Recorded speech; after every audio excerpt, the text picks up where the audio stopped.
बताएं, fake news की बात हो रही है, उनका सवाल बड़ा अच्छा था कि ये पीटीआई का जो प्रोपेगेंडा होता है फौज के खिलाफ, बाज़ औक़ात अदलिया के खिलाफ भी होता है। तो मुझे वो याद है उमर अता बंदियाल की तस्वीरें लंदन में कैसे लड़ाई गई थी, क्या कुछ हुआ। अगर इमरान खान साहब का एक ट्विटर अकाउंट है जो अमेरिका से ऑपरेट किया जाता है, उसको आप बंद करा दें तो ये कानून की भी ज़रूरत नहीं रहेगी और आपको जो एहतजाज करने की ज़रूरत पड़ती है, मामला तय करने की, वो भी आसानी से हो जाएगी। मेरा ख्याल है कि आप अगर हुकूमत पे तनकीद पहले से जर्नलिस्ट आप अगर हुकूमत, आपका सवाल ठीक है, आप सवाल हक है आपका पूछने का, यही हक हम आप चाहते हैं कि ये ना हो कि आप मुझे ये सवाल पूछें और मैं आपको जेल में भेज दूं। यही हम बचाने की कोशिश कर रहे हैं। आपका हक सवाल पूछने का, आपका हक सच तक पहुंचने का, आपका हक किसी को ऐसी बात करने का जो तनकीद हो। आप बिल्कुल तनकीद करें, आप बिल्कुल बात करें, हमारी जो गलतियां हैं आप पॉइंट आउट करें। मैं पर्सनली कोई गलती है आप पॉइंट आउट करें, आप मेरे बारे में लिखें, आप किसी और के बारे में लिखें, लेकिन आप ये नहीं कर सकते कि मैं आपको जेल में डाल दूं उस बात पे। हाँ, अगर आप जी जी जी जी मैं देता हूँ जी।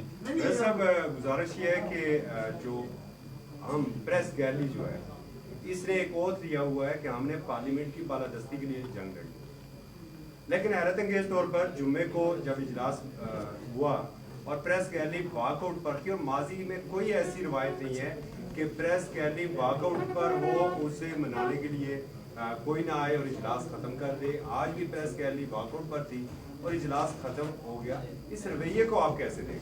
जी बिल्कुल, हमने आपको याद होगा कि जब शुरू हुआ इजलास तो मैं उठा अपनी सीट से और मैंने यही रिक्वेस्ट की कि एक बड़ा इंपॉर्टेंट और अहम इशू है, और उस वक्त आप बैठे थे, उस वक्त आप लोगों ने वॉकआउट नहीं किया था, हम बैठे थे और मैंने कहा था कि आप बात करना चाहते हैं आपके हक में, अवाम के हक में आइन की बालादस्ती के लिए, और इस तरमीम पे बात करना चाहते हैं जो लेके आ रही है हुकूमत, लेकिन हमें नहीं मौका दिया गया। आप वॉकआउट किए, हम आपके साथ आके ऊपर बैठे, हमने ये तजवीज़ दी कि इसको हमने किस तरह सॉल्व करना है। वो तजवीज़ लेके मैं नीचे वापस आया और उस तक आप नहीं आए थे। मैं नीचे जब आया हमने फिर रिक्वेस्ट की, हम सारे अंदर गए, हमने रिक्वेस्ट की डिप्टी चेयरमैन साहब को कि उनको मौका दें कि वो आएँ और हमें मौका दें, हमें बोलेंगे, तजवीज़ देंगे तो वो आएंगे, लेकिन मौका नहीं दिया गया।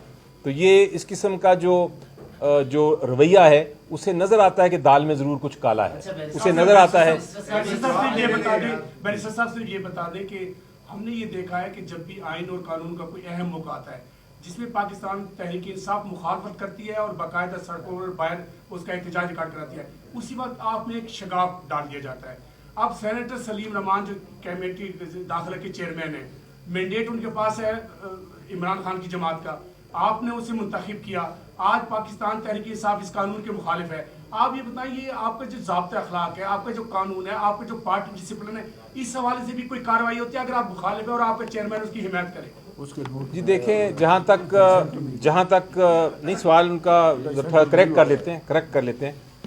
आपका सवाल ये है कि क्या उन्होंने उसको सपोर्ट किया या नहीं किया, तो मैंने अभी कुछ देर पहले उनका जो कल पेश भी हो जाएगा सेनेट में, शायद पेश भी हो गया है, जो मीटिंग का नोट्स हैं और जो मिनट्स हैं, उसका अगर आखिरी या सेकेंड लास्ट पैराग्राफ आप देखें तो उसमें उन्होंने बाकायदा तौर पे ये कहा है कि मैं इसकी मुखालफत करता हूँ, और एज चेयरमैन ऑल्दो उनका वोट नहीं होता, उन्होंने ये ज़रूर पार्टी का मौक़िफ़ पेश किया है कि पार्टी इसको अपोज करती है और इसकी मुखालफत करती है। अच्छा बैरिस्टर साहब, तो ये करेक्ट कर लीजिए अपनी इन्फॉर्मेशन। अच्छा बैरिस्टर साहब, हमारे लिए ये बात नहीं है कि इमरान खान की कोई स्टेटमेंट हो फौज के हवाले से, आपकी पार्टी का मौक़िफ़ है, इससे बढ़कर भी स्टेटमेंट दें, वो पार्टी की हद तक हो सकता है। नवाज शरीफ साहब भी अब्बास का नाम लेते रहे, जरदारी साहब ने भी कहा कि तुम चंद अर्सा रहती हो, ये पॉलिटिकल स्टेटमेंट है, इसका हमारा कोई ताल्लुक नहीं सहाफ़त से, लेकिन सहाफ़ियों की खबरों को बुनियाद बनाकर जो क्रैकडाउन किया जा रहा है आज़ादी इज़हार पर, इस पर मुझे पीटीआई की तरफ से मुबहम नज़र आ रहा है, क्लियर पॉलिसी नज़र नहीं आ रही। इस पॉलिसी पे क्या कहेंगे, क्योंकि पॉलिटिकल स्टेटमेंट आप देते रहे हैं, आपका काम है, एक सियासी जमात का सरबराह अगर आइन की बालादस्ती का नारा लगाकर ये सब कह रहे हैं तो वो उनका हक है, लेकिन हमारे लिए क्या होगा? जी देखें, इजहार राय उसके ऊपर किसी किस्म की आपके ऊपर कदगन लगाना, हम उसके साथ खड़े होंगे चाहे आप जिसकी भी राय रखते हो। मुझे कोई शक नहीं है कि इजहार राय होना चाहिए, उसी तरह एक सोसाइटी जो है वो आगे बढ़ती है और बेहतरी की तरफ जाती है।